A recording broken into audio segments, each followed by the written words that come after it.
ایک صاحب کی شادی ہوئی, وہ سول ڈریس میں آ گئے کہ اسلام میں چونکہ سادگی ہے. اب باپ کہہ رہا ہے بیٹا شیروانی پہن لے, چل تو 3 پیس سوٹ نہیں پہنتا, شیروانی تو پہن. دولہا تو کہہ رہے ابا اسلام میں سادگی سے شادی کا حکم ہے. تو مجھے بتایا, میں نے کہا اس کو دھوتی بنیان دے دو, دھوتی بنیان دے دو, اس میں آئے گا یہ. دلہن والے خود ہی ہوشیار ہو جائیں گے کہ یہ داماد بنانے کے قابل ہے یا. او بھائی سادگی کا یہ مطلب تھوڑی ہے, دولہا ہے تو پتہ تو چلے کہ قاضی کنفیوز ہو رہا ہے بھائی آپ میں سے دولہا کون ہے. ایسا بھی ہوتا ہے بعض دفعہ, میں تو بھائی کئی نکاح پڑھائے ہیں نا میں نے, ایسا بعض دفعہ ہوا ہے کہ دولہا سے زیادہ ڈریسنگ ان کی تھی جو دولہا کے ساتھ آئے ہوئے. اللہ کی قسم میں کنفیوز ہو گیا, میں نے کہا شاید یہ دولہا ہے, میں تو قبولوانے لگا تھا اور وہ بھی گھننا بن کے نا ہاں ہاں ہاں کر رہا ہے بیٹھا ہوا. پھر میں نے احتیاطاً پوچھ لیا, میں نے کہا آپ, کہہ رہا نہیں میں نہیں یہی. میں نے کہا دیکھو یار, اگر وہ دولہا اچھا ڈریس نہیں پہن سکتا تھا تو آپ کم از کم اس سے کم درجے کا پہن لیتے. یار تم نے کاٹن پہ کلف لگایا ہوا ہے تو میں بغیر کلف کے پہنوں گا. تو یہ وہ مضبوطی نہیں ہے دین پہ, بلکہ یہ علم نہ ہونے کا نتیجہ ہے. تو میں ایک وہ جلدی سے, آج میں 2:30 بجے بات بیان ختم کر دوں گا انشاءاللہ, تو تھوڑا وقت رہ گیا, بات کو جلدی سے سمیٹوں. تو میرے بھائی جب آپ دین پر مضبوطی سے آئے ہیں, یہ میں مٹی کے برتن سے ایک حوالے سے ایک بات آپ کی خدمت میں ابھی پیش کروں گا انشاءاللہ.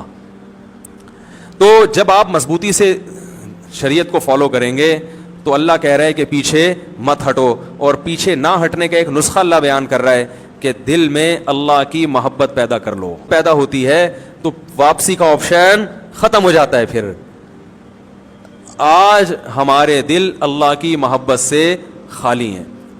کتنی محبت پیدا کرنی ہے, یہ جو مٹی کے پیالے والی برتن والی بات ہے, پھر میں جمعے کی نماز کے بعد جس نے بیٹھنا ہوگا بیان کر دوں گا, تاکہ یہ جو میں بات کرنا چاہ رہا ہوں یہ کمپلیٹ ہو جائے. تو ایک شاعر نے پہلے زمانے میں نا, یہ جو بادشاہ ہوا کرتے تھے یہ شعراء کو بلا کے ان سے کلام سنا کرتے تھے, پہلے اس کا بہت رواج تھا.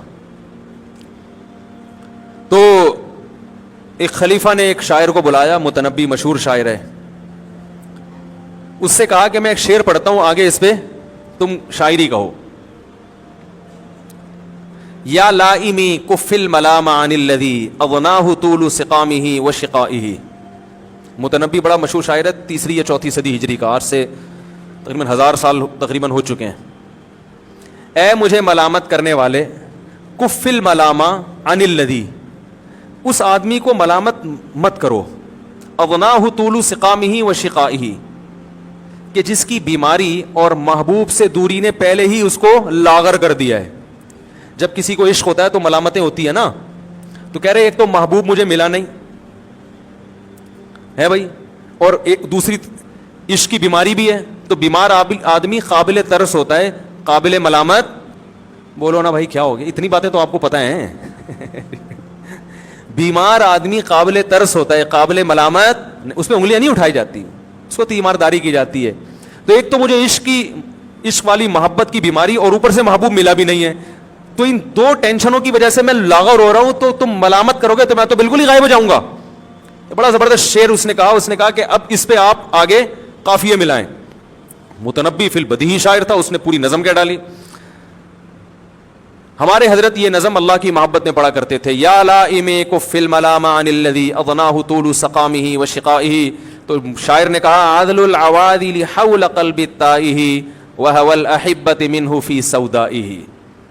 اس نے کہا جب عورتیں ملامت کیا کریں نا, عورتوں کا ذکر اس لیے کہ ان کی ملامت ٹھا کر کے لگتی ہے, آدمی اور غیرت میں آ جاتا ہے. تو جب کوئی ملامت کرے, بیویاں ملامت کرتی ہیں نا داڑھی رکھنے پر,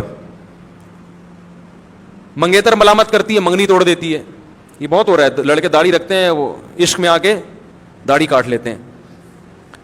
تو شاعر نے کہا کہ ان کو یوں کہا کرو عدل العوادل حول قلب التا, یعنی تم اگر ٹھٹھرتے رہو گے نا کہ یہ ملامت کر رہے ہیں, میں تو پہلی بیمار ہوں, تو اور ٹھٹھر کے دبلے ہو جاؤ گے, تو پبلک باز آنے والی نہیں ہے. ان کو مت روکو, یہ کرتے رہیں گے. ان کو جواب دیا کرو ایک کہ ملامت کرنے والیوں کی ملامت حول قلب التائہ, میرے پریشان دل کے ارد گرد گھومتی ہیں.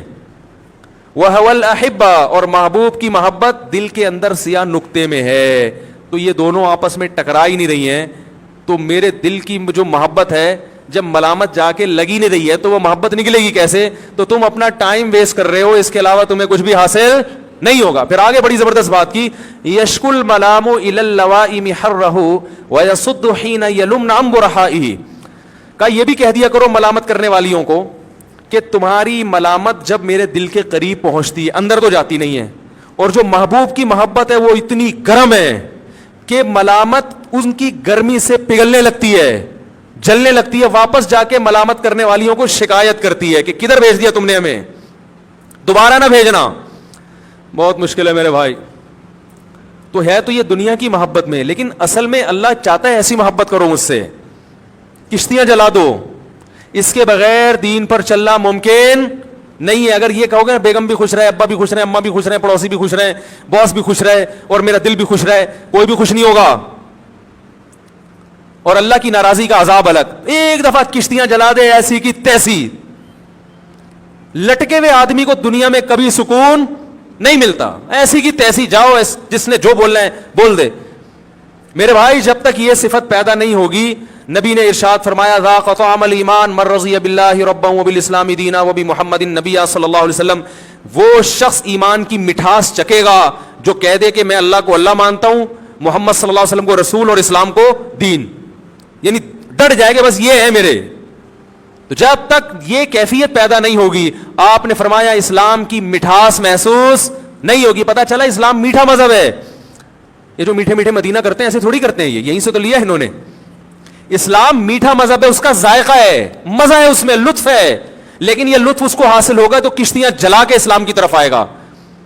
اور بھائی طارق بن زیاد نے کشتیاں جلا دی تھی نا, کہ لڑنے کا مزہ اسی وقت آئے گا جب واپسی کا آپشن ختم, ادھر بھی موت ادھر بھی موت, پھر لڑائی کا مزہ ہے.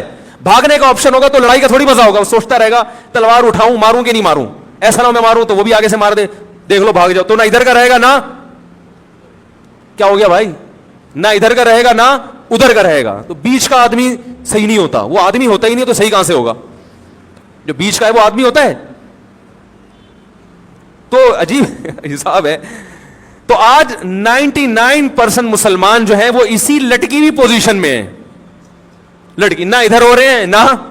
میں لوگوں سے کہتا ہوں یار تم انگریز کی طرح عیاشی کر لو, اگر کہیں کرنی ہے تو دنیا تو مزے اڑا کے جاؤ نا, پھر آخرت میں بھگت لینا. نہ تم دنیا کے نہ آخرت کے. انگریز کی ٹھکائی ہوگی, وہ کہے گا چلو آخرت میں ٹھکائی ہو, دنیا میں لائف کو میں نے بھرپور انجوائے کیا ہے. آپ کہو گے اللہ جمعے کی نماز تو پڑھتا تھا, پھر بھی چترول لگ رہے ہیں میرے ہے بھائی. تو اللہ کہے گا صرف جمعہ تھوڑی تھا, فجر بھی تھی, ظہر بھی تھی, عصر بھی تھی. آپ کہیں گے اللہ میں نے کم از کم زنا تو نہیں کیا. تو اللہ کہیں گے جو نیٹ پر بیٹھ کر بیہودہ چیزیں دیکھتا تھا, بدنظری کرتا تھا, اس کی بھی تو ٹھگائی بنتی ہے نا. تو آپ کہو گے یار نہ ادھر کے نہ ادھر کے. ایسا نہیں کہ جو معاذ اللہ برائی نہیں کرتے وہ زنا کرنا شروع کرتے ہیں, وہ تو جرم کی سزا تو بڑھے گی نا. اور جو جمعہ پڑھتے تھے وہ چھوڑ دیں جمعہ پڑھنا بھی. لیکن نبی نے ارشاد فرمایا ایمان کی لذت اسی کو محسوس ہوگی جو کشتیاں جلا کے آئے. تو بھائی توبہ کر کے آج ہمت کر لو, اے اللہ بس پورے دین کو فالو کرنا ہے, اور ڈرو نہیں.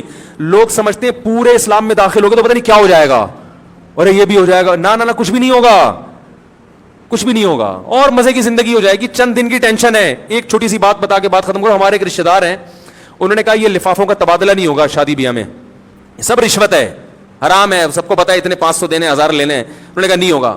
بڑا خاندان میں ہنگامہ ہوا, نفرتیں پیدا ہوئی, لڑائی جھگڑے ہوئے. کہہ رہے ہیں وہ دن آج کا دن 15-20 سال ہو گئے, ہم آ گئے سکون میں, نہ کوئی لفافہ دیتا ہے, نہ کسی کی بچے کی پیدائش پہ ہمیں لفافہ دینا پڑتا. ان کو پتا ہے یہ اس ٹائپ کے ہیں ہی نہیں, ان کا فرقہ ہی الگ قسم کا فرقہ ہے, ٹھیک ہے نا. اب محبتیں بھی ہیں.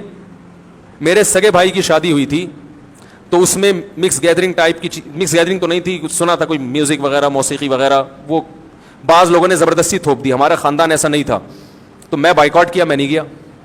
بڑا ہنگامہ ہوا, بھائی کی شادی میں نہیں آیا, لیکن وہ ایک دفعہ ہنگامہ افورڈ کیا. اس کے بعد اللہ کا شکر ہے جس شادی میں جانا چاہیں جاتے ہیں, نہیں جانا چاہیں نہیں جاتے. وہ کہتے ہیں بھائی کے بائیکاٹ کر لیا تو ہمیں کیوں لفٹ کرائے گا, یہ سمجھ رہے ہو. اور اللہ نے اس کی برکت سے اپنی شادی میں کئی دفعہ جانے کی توفیق نصیب فرمائی. یہ ایک الگ فائدہ ہو گیا, کیونکہ جب انسان میں کانفیڈنس پیدا ہوتا ہے پھر وہ کہتا ہے میں اپنی منمانی زندگی گزاروں گا. اپنی منمانی سے مراد جس کو میں صحیح سمجھوں گا اس کو فالو کروں گا. جب پبلک کی پرواہ نہیں ہے تو پھر دوسری شادی میں بھی پرواہ نہیں ہے, تیسری میں بھی پرواہ نہیں ہے. سمجھ رہے ہو کہ نہیں سمجھ رہے؟ بھائی جب جائز ہے دلائل سے ثابت کرو, غلط ہے تو مان لیں گے, نہیں ہے تو جاؤ ایسی کی تیسی. نہیں آ رہی بات. اور اس کا فائدہ ہے لٹک کے. پھر یہ 4 شادیاں پتہ نہیں کہاں سے آ گئیں, مقصد ابھی 4 شادیاں نہیں ہیں, مثال سے سمجھا رہا ہوں بات کو. کہ ایک فیصلہ کر لو کہ اللہ کو راضی کر کے چلنا ہے یا مخلوق کو. اللہ کو راضی کر کے چلو گے, مخلوق وقتی طور پہ ناراض ہوگی, پھر یہی مخلوق آپ کے گیت گائے گی. اور اگر مخلوق کو خوش کر لیا, ابھی خوش ہو جائے گی, بعد میں پھر کوئی کسی سے آج تک خوش رہا نہیں ہے, یہی غیبتیں کر رہے ہوں گے بیٹھ کر بعد میں آپ کی. اللہ ہمیں دین پر استقامت اور مضبوطی نصیب فرمائے.